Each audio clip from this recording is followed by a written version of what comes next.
Yes, ജനസഭ വീണ്ടും ചോദ്യങ്ങളിലേക്ക്. ചോദ്യം ഒരു മിനിറ്റ്. പെട്ടെന്ന്. എനിക്ക് രണ്ട് ചോദ്യങ്ങൾ. ഒന്ന് നമ്മുടെ UDF പ്രതിനിധിയോടും രണ്ടാമത്തത് BJP പ്രതിനിധിയോടും ചോദിക്കാനുള്ളത്. ഒന്ന് എൻ്റെ പ്രിയ സുഹൃത്തു കൂടിയായിട്ടുള്ള RV രാജേഷിനോടാണ്. ഇപ്പോൾ ഈ വികസനത്തെ സംബന്ധിച്ചൊക്കെ നേരത്തെ പറഞ്ഞു, ഞാൻ അതിനെക്കുറിച്ചൊന്നും പറയുന്നില്ല. ഇവിടെ നിന്ന് വീണ്ടും നമ്മുടെ സുന്ദരനും സുമുഖനും വിശ്വപൗരനുമായ ശശി തരൂർ തിരഞ്ഞെടുക്കപ്പെട്ട് ലോക്സഭയിലേക്ക് പോയി കഴിഞ്ഞാൽ കോൺഗ്രസ് എന്നുള്ള നിലയ്ക്ക് തന്നെ തുടരുമോ എന്നുള്ളൊരു ഉറപ്പ് ഈ ജനസഭയ്ക്ക് മുന്നിൽ നൽകാൻ കഴിയുമോ? ഒന്ന് RV രാജേഷിനുള്ള ചോദ്യം. രണ്ട് BJP പ്രതിനിധിയോടുള്ള ചോദ്യമാണ്. 2004 ഒന്നാം UPA ഗവൺമെൻറ് കാലത്ത് ഇടതുപക്ഷ 63 MPമാരുടെ പിന്തുണയോടുകൂടി നടപ്പിലാക്കിയ ദേശീയ ഗ്രാമീണ തൊഴിലുറപ്പ് പദ്ധതി, അത് ഓരോ വർഷം കഴിയും തോറും അതിൻ്റെ ഫണ്ട് വെട്ടിക്കുറച്ച് അതിൻ്റെ വിഹിതം കുറച്ച് വരികയാണ്. അപ്പോൾ ഈ 100 ദിവസം തൊഴിൽ കൊടുക്കണമെന്ന ആ നിയമത്തിൽ പറയുന്ന വ്യവസ്ഥ ഈ രാജ്യത്ത് നടപ്പിലാക്കാൻ കഴിയാത്ത ഒരു സാഹചര്യം നിലനിൽക്കുകയാണ്. അപ്പോൾ വീണ്ടും BJP അധികാരത്തിൽ വന്നാൽ ഈ തൊഴിലുറപ്പ് പദ്ധതി തുടർന്ന് നടപ്പിലാക്കാൻ വേണ്ടി കഴിയുമോ? നമ്മൾ കഴിഞ്ഞ പാർലമെൻറ്റ് തിരഞ്ഞെടുപ്പ് സമയത്തൊക്കെ നമ്മുടെ ബൂത്തിന് മുന്നിലെല്ലാം കണ്ടതാണ്. തൊഴിലുറപ്പ് പദ്ധതിയിലെ ശമ്പളം എന്ന് പറയുന്നത് 500 രൂപയാക്കും, തൊഴിൽ ദിനങ്ങൾ 200 വർദ്ധിപ്പിക്കും എന്ന് പറഞ്ഞ് നമ്മളുടെ വ്യാജ പ്രചരണം നടത്തിയ അവസ്ഥയൊക്കെ നമ്മൾ കണ്ടതാണ്. ഓരോ വർഷം കഴിയും തോറും ഇപ്പോൾ തൊഴിലുറപ്പിൻ്റെ വിഹിതം, കേന്ദ്ര ബഡ്ജറ്റിൽ വിഹിതം വെട്ടിക്കുറച്ച് അശാസ്ത്രീയമായ നടപടിക്രമങ്ങൾ കൊണ്ടുവന്ന് ഈ പദ്ധതിയെ തകർക്കാൻ വേണ്ടി ശ്രമിക്കുകയാണ്. അപ്പോൾ വീണ്ടും ഒരിക്കൽ കൂടി NDA ഗവൺമെൻറ് അധികാരത്തിൽ വന്നാൽ ഈ ദേശീയ ഗ്രാമീണ തൊഴിലുറപ്പ് പദ്ധതി തുടർന്ന് നടപ്പിലാക്കുമോ എന്നുള്ള ഒരു ചോദ്യം. രണ്ട്, ഇവിടെ പെട്രോള്, ഇവിടെ നമ്മുടെ BJP സംസ്ഥാന പ്രസിഡന്റ് K. സുരേന്ദ്രൻ ഉൾപ്പെടെയുള്ള ആളുകൾ പറഞ്ഞത് NDA അധികാരത്തിൽ വന്നു കഴിഞ്ഞാൽ പെട്രോൾ 50 രൂപയ്ക്ക് നാട്ടിലെ ജനങ്ങൾക്ക് കൊടുക്കുമെന്നുള്ളതാണ്. ഇപ്പോൾ എത്ര രൂപയാണെന്നുള്ളതാണ് നമുക്കറിയാം. അത് കുറയ്ക്കാൻ വേണ്ടി വല്ല നടപടിയും സ്വീകരിക്കാൻ കഴിയും? ചോദ്യം വ്യക്തമാണ്. ആദ്യം രാജേഷ്, ശശി തരൂർ കോൺഗ്രസ്സുകാരനായി തുടരുമോ എന്നുള്ളതാണ്. എൻ്റെ പ്രിയപ്പെട്ട ഇടതുപക്ഷ സുഹൃത്ത് അദ്ദേഹം ചോദിച്ച ചോദ്യം. അദ്ദേഹത്തിൻ്റെ ആഗ്രഹം ശശി തരൂർ കൂടി BJP പോകണമെന്നാണോ? എനിക്ക് മനസ്സിലാകുന്നില്ല. നിങ്ങളൊരു കാര്യം ആലോചിക്കേണ്ടത്, ഈ BJP ഗവൺമെൻറ് വന്നതിന് ശേഷം ഏറ്റവും അധികം പീഡിപ്പിച്ചിട്ടുള്ള, അദ്ദേഹത്തെ ഇല്ലാത്ത കേസുകളുടെ പേരിൽ ഒരുപാട് തവണ അദ്ദേഹത്തെ അറസ്റ്റ് ചെയ്യാനും മറ്റു നടപടിയെടുക്കാനും ഒക്കെ ശ്രമിച്ച BJP ഗവൺമെൻറ്റാണ്. അന്ന് ആ ഭീഷണിക്ക് മുന്നിൽ മുട്ടുമടക്കാതെ ധൈര്യത്തോടു കൂടി മുന്നോട്ട് പോയ ശ്രീ ശശി തരൂരിൻ്റെ മതേതരത്വത്തെ ചോദ്യം ചെയ്യാൻ ഇടതുപക്ഷത്തിന് കഴിയില്ല. നിങ്ങളുടെ എത്ര നേതാക്കന്മാർ പോയി BJPയിലേക്ക്? ഖഗൻ മുർഗു, അദ്ദേഹം MLA ആയിട്ട് MLA സ്ഥാനം രാജിവെക്കാതെ അപ്പുറത്ത് BJP പോയി മത്സരിച്ചു. ഇന്ന് പറയാം, ഇന്ന് BJPയുടെ ഇന്ന് രാജസ്ഥാനിലും ഹരിയാനയിലും, രാജസ്ഥാനിലെ ഹരിയാനയിലുമുള്ള 3 BJPയുടെ MPമാർ, മുൻ കേന്ദ്രമന്ത്രി അടക്കം രാജിവെച്ച് കോൺഗ്രസിൽ ചേർന്നു. ഇടതുപക്ഷം വല്ലോ മിണ്ടിയോ? ഒന്നുമില്ലല്ലോ. അപ്പൊ ഇതിനെക്കുറിച്ചൊന്നും പറയാനില്ല.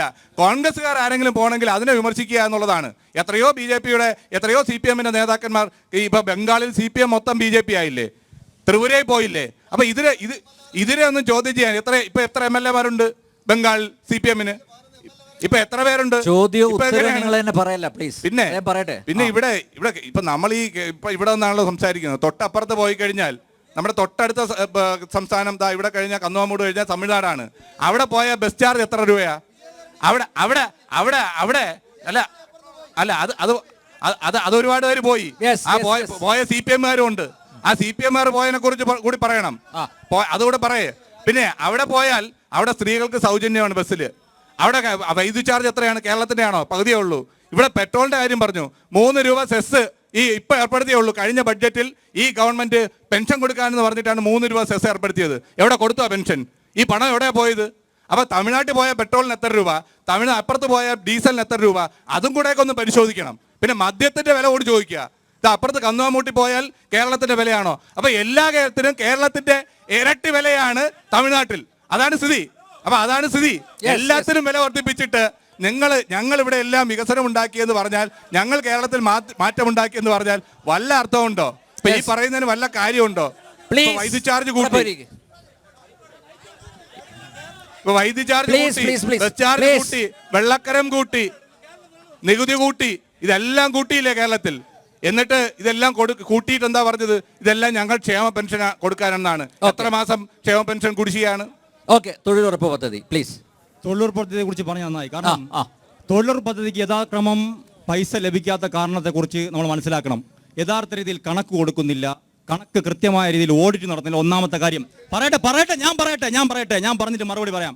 ഒന്നാമത്തെ കാര്യം ഇതാണ്. രണ്ടാമത്തെ കാര്യം ഒന്നും മറുപടി പറയട്ടെ ചേട്ടാ, നിങ്ങൾ കേൾക്കാനുള്ള സഹിഷ്ണുത കാണിക്ക്. ഞാൻ പറയട്ടെ. തൊഴിലുറപ്പ് പദ്ധതി സജിത്ത് മറുപടി പറഞ്ഞു. തൊഴിലുറപ്പ് പദ്ധതി സംബന്ധിച്ച് തൊഴിലുറപ്പ് പദ്ധതിയിൽ കൃത്യമായി കണക്ക് കൊടുക്കാത്തതുകൊണ്ട് ചില സമയങ്ങളിൽ പൈസ പിടിച്ചു വെക്കാറുണ്ട്. മറ്റൊരു കാര്യം, തൊഴിലുറപ്പ് പദ്ധതിയിൽ പെടുന്ന തൊഴിൽ ചെയ്യുന്ന തൊഴിലാളികൾക്ക് 10,000 രൂപ ചികിത്സാ സഹായം അനുവദിച്ചത് നരേന്ദ്രമോദിയുടെ ഗവൺമെന്റാണ്. 75,000 രൂപ ആക്സിഡന്റ് ഇൻഷുറൻസ് പദ്ധതി പ്രഖ്യാപിച്ചത് നരേന്ദ്രമോദിയുടെ കാലഘട്ടത്തിലാണ്. 7,500 രൂപ പ്രസവാനുകൂല്യം നൽകിയ നരേന്ദ്രമോദിയുടെ കാലഘട്ടത്തിലാണ്. ഇത് നരേന്ദ്രമോദി കൊടുക്കുന്ന സമയത്ത് കൃത്യമായി കണക്ക് കൊടുത്താൽ, എല്ലാ സംസ്ഥാനങ്ങളും കൃത്യമായി ഓഡിറ്റ് നടത്തിയാൽ പൈസ കൊടുക്കുവാൻ നരേന്ദ്രമോദി തയ്യാറാണ്. ഉത്തരമായി അടുത്ത ചോദ്യം. നരേന്ദ്രമോദിയുടെ പദ്ധതിയാണോ? UPA ഗവൺമെന്റ്, കോൺഗ്രസ് ഗവൺമെന്റ് കൊണ്ടുവന്നല്ലേ ഈ തൊഴിലുറപ്പ് പദ്ധതി? എന്ത് പദ്ധതിയാണ് നിങ്ങൾ നടപ്പാക്കിയത്? എനിക്ക് ചോദിക്കാനുള്ളത്, മുഖ്യമന്ത്രിയുടെ ക്ലിപ്പ് ഹൗസിൽ നിന്നും 20 കിലോമീറ്റർ മാത്രം ദൂരമേ ഉള്ളൂ നമ്മുടെ സിദ്ധാർത്ഥിന്റെ വീട്ടിലേക്ക്. ആ സിദ്ധാർത്ഥിന്റെ വീട്ടിൽ ഇന്ന് വരെ മുഖ്യമന്ത്രി അവിടെ പോയിട്ടില്ല. പക്ഷേ ഷുഹൈബ് എന്ന നോർത്ത് ഇന്ത്യയിൽ മരിച്ച ആ വ്യക്തിയുടെ വീട്ടിൽ പോവുകയും ജുനൈറ്റിന്റെ വീട്ടിൽ പോവുകയും 10 ലക്ഷം രൂപ അനുവദിക്കുകയും ചെയ്ത മുഖ്യമന്ത്രിയുടെ ആളുകൾ ഇരിക്കുന്ന വേദിയിലാണ് നമ്മൾ ഇന്ന് സംസാരിക്കുന്നതാണ്. ഓക്കെ, സിദ്ധാർത്ഥന്റെ കുടുംബത്തിന് നഷ്ടപരിഹാരം കൊടുക്കുമോ? Please please please please please please സിദ്ധാർത്ഥന്റെ കുടുംബത്തിന് ആവശ്യപ്പെട്ടത് നടപ്പിലാക്കിയിട്ടുണ്ട് ഈ ഗവൺമെന്റ്. നഷ്ടപരിഹാരം കൊടുക്കണ്ടേ? നഷ്ടപരിഹാരം ആവശ്യപ്പെട്ടാൽ അത് പരിശോധിക്കപ്പെടാനുള്ള ആർജവമുള്ള ഗവൺമെന്റാണ് ഈ ഗവൺമെന്റ്. അത് നടപ്പിലാക്കാറുള്ള ഗവൺമെന്റാണ് ഈ ഗവൺമെന്റ്. അല്ല, അവര് ചോദിക്കാത്തതുകൊണ്ടാണോ കൊടുക്കാത്തത്? അവര് ചോദിക്കാത്തതുകൊണ്ടാണോ കൊടുക്കാത്തത്? ഒരു മിനിറ്റ്. എത്ര ദിവസമായി സംഭവം നടന്നിട്ട്? 18-ാം തീയതി ഫെബ്രുവരി 18. ആദ്യഘട്ടം എന്താ ചെയ്യേണ്ടത്? ആദ്യഘട്ടം കേസെടുക്കുക, കൾപ്രേറ്റിനെ ജയിലിലാക്കുക. അത് കഴിഞ്ഞാൽ അത് പോരാ എന്ന് വന്നാൽ അതിന് നടപടി സ്വീകരിക്കുക. അതിന് CBI അന്വേഷണം വേണമെന്ന് ആവശ്യപ്പെട്ടാൽ അത് നടപ്പിലാക്കുക. അത് കഴിഞ്ഞിട്ടില്ലേ? സമയമായോ? 1 മാസമായില്ലോ ഇത് സംഭവം. അപ്പോൾ നമുക്ക് ഒരു ആളിൻ്റെ കുടുംബത്തെ സംരക്ഷിക്കേണ്ടത് അതെപ്പോഴാണ് അനിവാര്യത എന്ന് കണ്ട് സംരക്ഷിക്കാൻ ബാധ്യതയുള്ള ഗവൺമെന്റാണ് ഈ ഗവൺമെന്റ്. ആ സമയത്ത്, അനിവാര്യത ഉള്ള സമയത്ത് അത് പരിഹരിക്കപ്പെടും.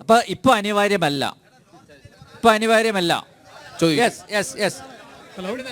അടുത്ത ചോദ്യം. ഞാൻ BJPയുടെ പ്രതിനിധിയോട് ചോദിക്കാണ്. 1,600 രൂപ പെൻഷൻ കൊടുക്കുന്ന കേരള സർക്കാർ 1,400 രൂപയാണ് ഇപ്പം കൊടുത്തുകൊണ്ടിരിക്കുന്നത്. 200 രൂപ കേന്ദ്ര സർക്കാരിൻ്റെ പൈസയാണ്. ഇത് എത്ര മാസം കേന്ദ്ര സർക്കാർ കൊടുക്കാറുണ്ട് 200 രൂപ വെച്ച്?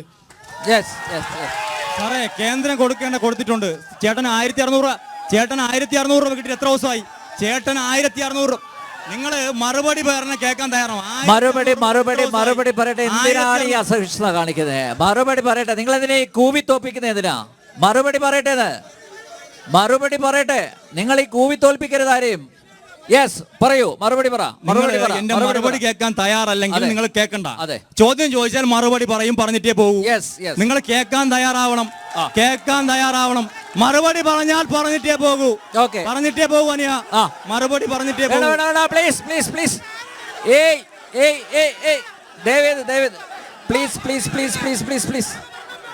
വേണ്ട. ദയവേത് പ്ലീസ്.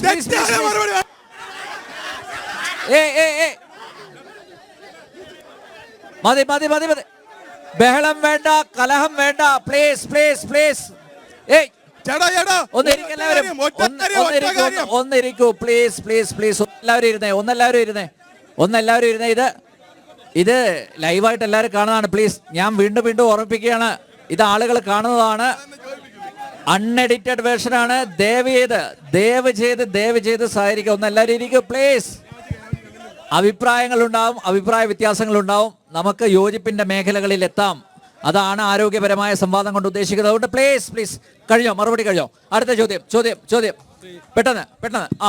ശ്രീ സജിത്തിനോടാണ് എൻ്റെ ഒരു ചോദ്യം. പറഞ്ഞോ. നമ്മൾ കൊട്ടിഘോഷിച്ച ഈ ഡിജിറ്റൽ ഇന്ത്യ എന്ന് നമ്മൾ പറഞ്ഞുകൊണ്ട് നടക്കുന്നു BJP സർക്കാർ. എന്തുകൊണ്ടാണ് ഒരു ആധാർ കാർഡ് ഉപയോഗിച്ച് നമ്മുടെ ഇലക്ഷൻ വിനിയോഗിക്കാൻ പറ്റാത്തത്? ഞാൻ ചോദിക്കാൻ കാരണമെന്ന് പറഞ്ഞാൽ, ഈ ഇലക്ഷൻ നടക്കുന്ന സമയത്ത് നമ്മളെല്ലാവരും നാട്ടിലുണ്ടാവണമെന്നില്ല. കേരളം ഒട്ടാകെ സഞ്ചരിക്കുന്ന ഒരു വ്യക്തി എന്നുള്ള നിലയിലും ബാക്കിയുള്ളവർ സഞ്ചരിക്കുന്നതും കൊണ്ട് ചോദിക്കുന്നതാണ്. കേരളത്തിലോ ഇന്ത്യയിലോ എവിടെ നിന്നാലും ഈ ആധാർ കാർഡ് ഉപയോഗിച്ച് നമുക്കൊരു ഇലക്ഷൻ രേഖപ്പെടുത്താൻ ഇന്ന് വരെ, ഈ സെക്കൻഡ് വരെ, ഈ 2024 കഴിയാത്തത് എന്തുകൊണ്ട്? എന്തിനാണ് നിങ്ങൾ ഡിജിറ്റൽ ഇന്ത്യ എന്ന് പ്രഖ്യാപിക്കുന്നത്? ചോദ്യത്തിന് ഉത്തരം തരണം.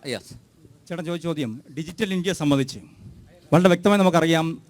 2014 ശേഷം നമുക്ക് വന്നിട്ടുള്ള മാറ്റങ്ങൾ എന്താണ്? എൻ്റെ കയ്യിൽ ഇപ്പോൾ കാശില്ല, കാരണം എൻ്റെ അക്കൗണ്ടിൽ കാശുണ്ട്. ഒരു കടയിൽ പോയാൽ നമുക്കൊരു നാരങ്ങ വെള്ളം കുടിക്കണമെങ്കിൽ പോലും അവിടെ എല്ലാം PayTM ഉണ്ട്. അത് ഡിജിറ്റലിൻ്റെ ചേഞ്ചാണ്. ഇപ്പോൾ ചേട്ടൻ പറഞ്ഞ ആധാറുമായി സംബന്ധിച്ച വിഷയങ്ങൾ ഒറ്റ ദിവസം കൊണ്ട് ഭാരതത്തിൻ്റെ മുഴുവൻ തെരഞ്ഞെടുപ്പ് പ്രക്രിയ മാറ്റിപ്പറിക്കാൻ സാധിക്കില്ല. അപ്പോൾ തെരഞ്ഞെടുപ്പ് നമുക്കറിയാം, ഏറ്റവും അധികം കള്ളവോട്ട് ചെയ്യുന്ന പാർട്ടിയാണ് നമുക്ക് എല്ലാവർക്കും അറിയാം. ഞാൻ പറയുന്ന കേക്ക്, ഞാൻ പറയട്ടെ. അപ്പൊ നിങ്ങൾ സമ്മതിച്ചു, നിങ്ങൾ കള്ളവോട്ട് ചെയ്യാൻ സമ്മതിച്ചു. നിങ്ങൾ കള്ളവോട്ട്, ഞാൻ ആരെയും പേര് പറഞ്ഞില്ല, പരോക്ഷമായ അംഗീകാരമാണ്. കള്ളവോട്ട് ചെയ്യുന്നത് നിങ്ങളാണ് സമ്മതിച്ചു. പേര് പറഞ്ഞില്ല, ഞാൻ ഒരാളിന്റെ പേരും പറഞ്ഞില്ല, ഒരാളിന്റെ പേര് പോലും ഞാൻ പറഞ്ഞില്ല. കള്ളവോട്ട് ചെയ്യുന്നവരാണ് കൂകി വിളിച്ചത്, ഞാൻ കള്ളവോട്ട് ചെയ്യുന്ന ആളുടെ പേര് പറഞ്ഞില്ല. അപ്പോ ഇതിന് കുറച്ച് സമയമെടുക്കും. ഈ സമയമെടുത്തുകൊണ്ട് ഡിജിറ്റൽ ആക്കുവാനുള്ള എല്ലാ നടപടിയും കേന്ദ്ര സർക്കാർ ചെയ്യും. വരാൻ പോകുന്ന മാറ്റം, വിപ്ലവകരമായ മാറ്റം ഡിജിറ്റൽ മേഖലയിൽ നരേന്ദ്രമോദി 3ാം വരവിൽ ചെയ്യുമെന്നുള്ള കാര്യത്തിൽ യാതൊരു സംശയവും വേണ്ട.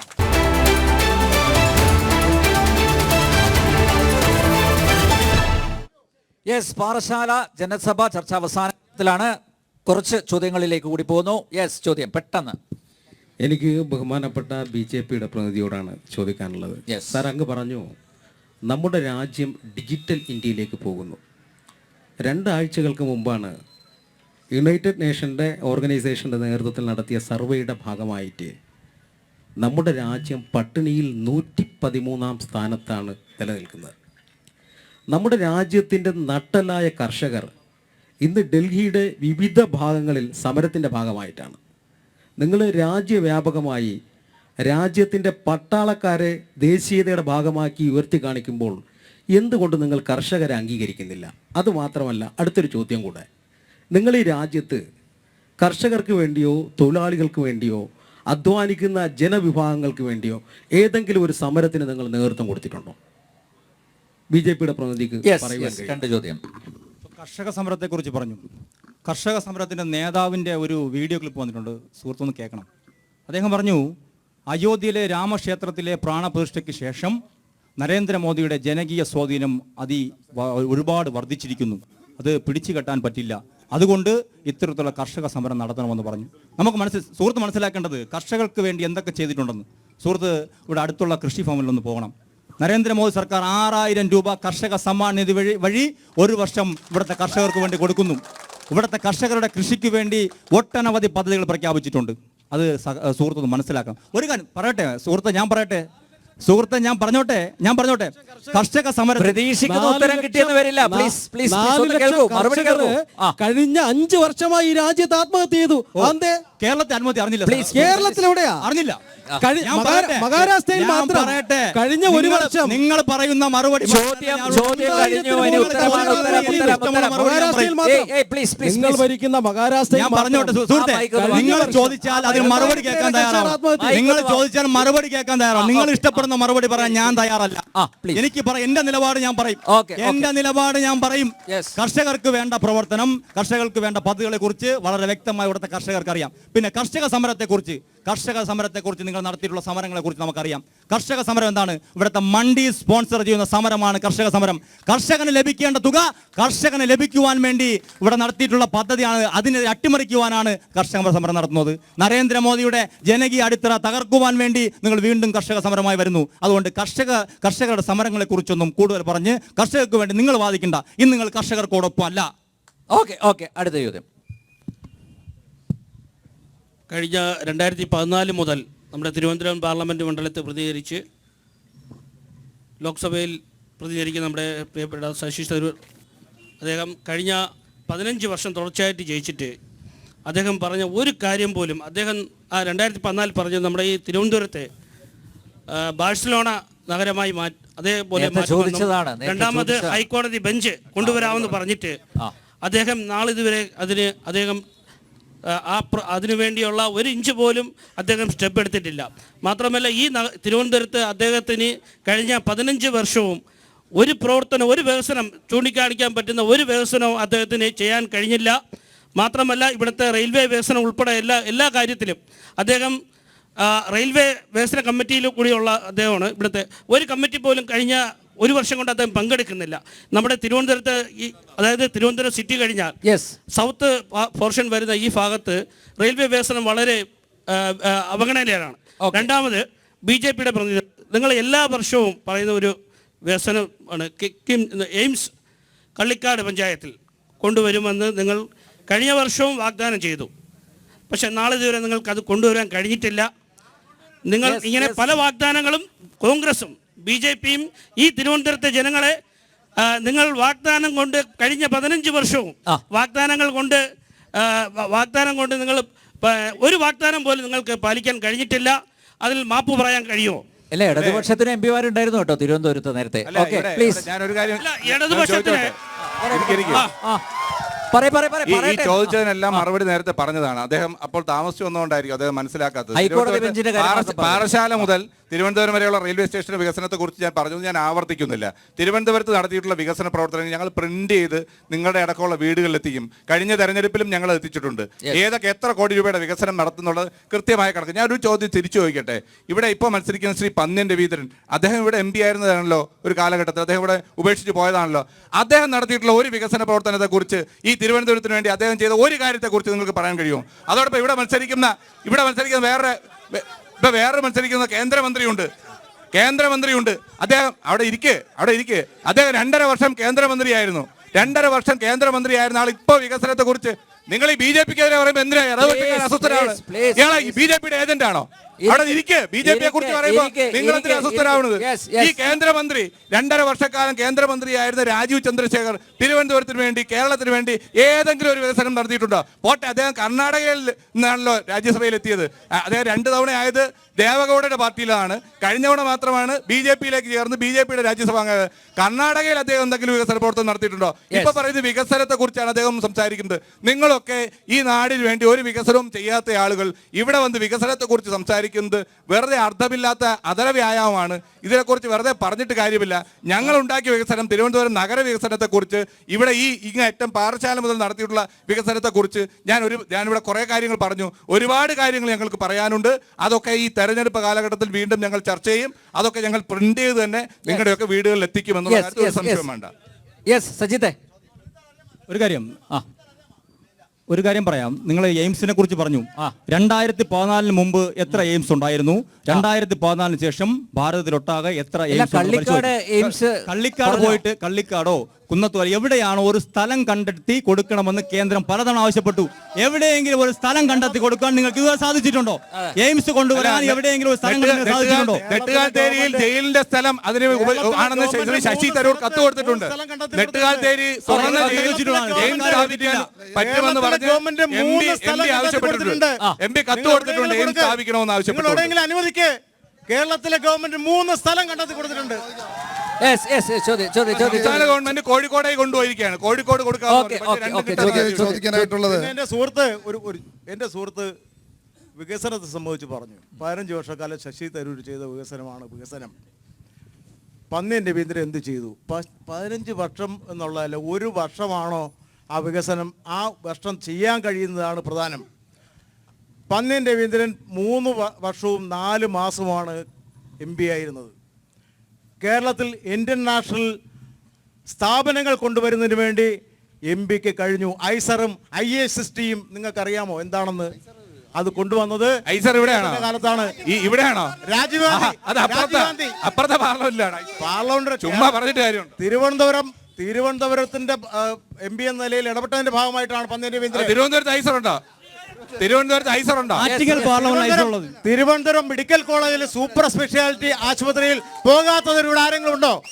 200 കോടി രൂപയാണ് ആ ഘട്ടത്തിൽ 2008 കാലഘട്ടത്തിൽ MP ഇടപെട്ടതിന്റെ ഭാഗമായി സൂപ്പർ സ്പെഷ്യാലിറ്റി കൊണ്ടുവന്നത് 200 കോടി രൂപയാണ്. മാത്രമാണോ Rajiv Gandhi science and technology കേന്ദ്ര ഗവൺമെന്റ് ഏറ്റെടുക്കുന്നത് എപ്പോഴാണ്? ഇന്ത്യൻ നാഷണൽ കോൺഗ്രസ് സ്ഥാപിച്ചതാണ്. രാജീവ് ഗാന്ധി ഇൻസ്റ്റിറ്റ്യൂട്ട് ഈ കാർത്തികയുടെ കാലഘട്ടം തുടങ്ങി. അത് കേന്ദ്ര ഗവൺമെന്റ് സ്വകാര്യ സ്വത്തായിരുന്നു. അത് ഇന്ത്യൻ ഗവൺമെന്റ് ഭാഗമാക്കുന്നത് പന്ന്യൻ രവീന്ദ്രന്റെ ഇടപെടലിന്റെ ഭാഗമായി. ആര് പറഞ്ഞു? എനിക്കൊരു ചോദ്യം. എയിംസിന് സ്ഥലം എടുത്തു കൊടുത്താൽ കഴിയുമെന്നാണ്. കൊല്ലൈ പഞ്ചായത്തിൽ സ്ഥലം എടുത്തു തരാം, എയിംസ് കൊണ്ടുവരാൻ കഴിയും. ഒരു കാര്യം, കൊല്ലൈ പഞ്ചായത്ത് സ്ഥലം എടുത്ത് കൊടുത്തിട്ടുണ്ടോ സുഹൃത്തെ? സ്ഥലം എടുത്ത് കൊടുത്തിട്ടുണ്ടോ? ഒന്നാമത്തെ ചോദ്യം. ഇതെല്ലാം റെക്കോർഡ് ചെയ്യുന്നതാണ്. നിങ്ങൾ ഉത്തരവാദിത്തപ്പെട്ട ഒരാളാണ്. കൊല്ലൈ പഞ്ചായത്ത് സ്ഥലം എടുക്കാൻ തയ്യാറാവണം. നിങ്ങൾ ഉത്തരവാദിത്തപ്പെട്ട ആളാണ്. ഒന്ന് ചോദിക്കാൻ വിടും, വെറുതെ എന്തിനാ നമ്മൾ. അടുത്തുള്ളത് പന്ന്യൻ രവീന്ദ്രൻ ഇവിടെ 3.5 വർഷം ഉണ്ടായിരുന്നു. അദ്ദേഹം 2005 കൊച്ചുവേളി റെയിൽവേ ടെർമിനലിന് വേണ്ടി ഇടപെടൽ നടത്തി വന്നു. 2007 Indian Institute of Space Science അത് തിരുവനന്തപുരത്ത് സ്ഥാപിക്കപ്പെട്ടു. അന്ന് അദ്ദേഹം MP ആയിരുന്നു. 2007 Rajiv Gandhi Centre for Biotechnology കേന്ദ്രം ഏറ്റെടുത്തു. അദ്ദേഹം MP ആയിരുന്നു.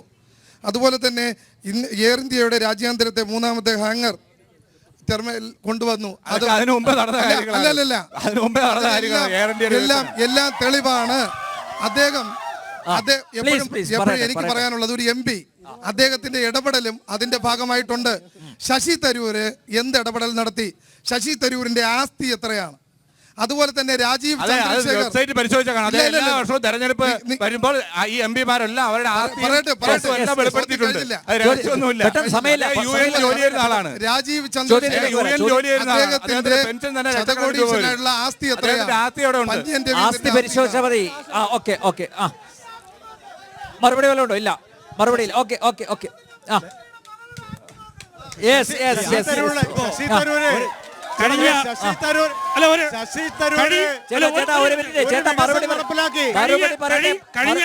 കഴിഞ്ഞ 5 വർഷം ശശി തരൂർ തിരുവനന്തപുരം നഗരത്തിൽ എത്ര ദിവസം ഉണ്ടായിരുന്നു? ഞാൻ ശശി തരൂർ MP-യുടെ ഓഫീസിൽ പലതവണ പോയിട്ട് ശശി തരൂർ MP-യെ കാണാൻ കഴിഞ്ഞില്ല. അവർ പറയുന്നത് MP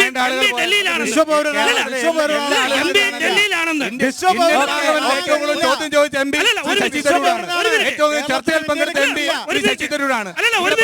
അദ്ദേഹം 30-ലധികം സ്വകാര്യ ബില്ലുകൾ പാർലമെന്റ് അവതരിപ്പിച്ചു. പാർലമെന്റ് എല്ലാ ഡിബേറ്റുകളിലും പങ്കെടുത്തു. ഇതൊക്കെ തത്വമല്ലേ? പാർലമെന്റ് രേഖകൾ പരിശോധിക്കുക. പാർലമെന്റിൽ ഈ തിരുവനന്തപുരത്തിന് ശബ്ദം മുഴങ്ങാൻ, തിരുവനന്തപുരത്തിന് വേണ്ടി, കേരളത്തിന് വേണ്ടി, ഇന്ത്യക്ക് വേണ്ടി അദ്ദേഹം പാർലമെന്റിൽ സംസാരിച്ചിട്ടുണ്ട്. ഈ ഫാസിസ്റ്റ് ശക്തികളെ അദ്ദേഹം പാർലമെന്റ് നഖശിഖാന്ന് തീർത്തിട്ടുണ്ട്.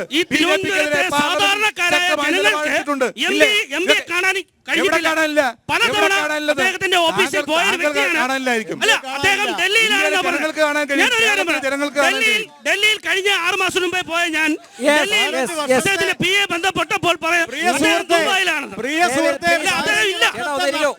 ഈ തെരഞ്ഞെടുപ്പിൽ ഈ 15 വർഷത്തെ നഷ്ടം ഈ തെരഞ്ഞെടുപ്പിൽ പ്രതിഫലിക്കാൻ പോവുകയാണ്. 15 വർഷത്തെ ശശി തരൂരിന്റെ വികസന നഷ്ടം. കഴിഞ്ഞ BJP വോട്ട് ചെയ്ത് 3ാം സ്ഥാനത്ത് പോയി. ഇനി എത്രാം സ്ഥാനത്ത് പോകുന്നുള്ള കണ്ടറിയാം. കഴിഞ്ഞ വോട്ട് ഇവിടെ പോയി 3ാം സ്ഥാനത്ത്. പറയാൻ കഴിയൂ.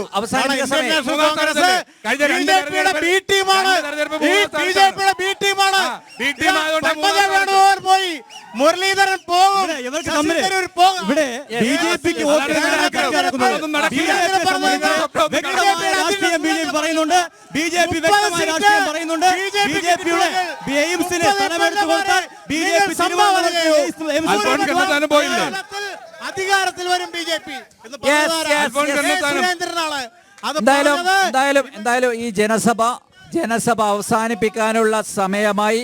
കലാശക്കൊട്ട് ഗംഭീരമായിരുന്നു. വീറും വാശിയുമുള്ള ത്രികോണ മത്സരത്തിനാണ് തിരുവനന്തപുരം ലോക്സഭാ മണ്ഡലം സാക്ഷ്യം വഹിക്കുന്നത്. ആ വീറും വാശിയുമാണ് ഇന്നത്തെ ജനസഭയിൽ ഇവിടെ പ്രതിഫലിച്ചത്. ചെറിയ അസ്വാരസ്യങ്ങളൊക്കെ ഉണ്ടായിരുന്നു. പക്ഷേ എങ്കിലും ജനസഭ വളരെ സുഗമമായി നടത്താൻ ഞങ്ങളോട് സഹകരിച്ച നല്ലവരായ നാട്ടുകാരോട് നന്ദി പറയുന്നു. അതോടൊപ്പം ഈ ചർച്ച സജീവമാക്കിയ അഡ്വക്കേറ്റ് RV രാജേഷ്, അതുപോലെ നമ്മുടെ CPM-ന്റെ പ്രതിനിധി അജയകുമാർ, അതുപോലെ സജിത്ത്, 3 പേർക്കും നന്ദി രേഖപ്പെടുത്തുന്നു. ജനസഭ നാളെ ആറ്റിങ്ങലിൽ. ശുഭരാത്രി.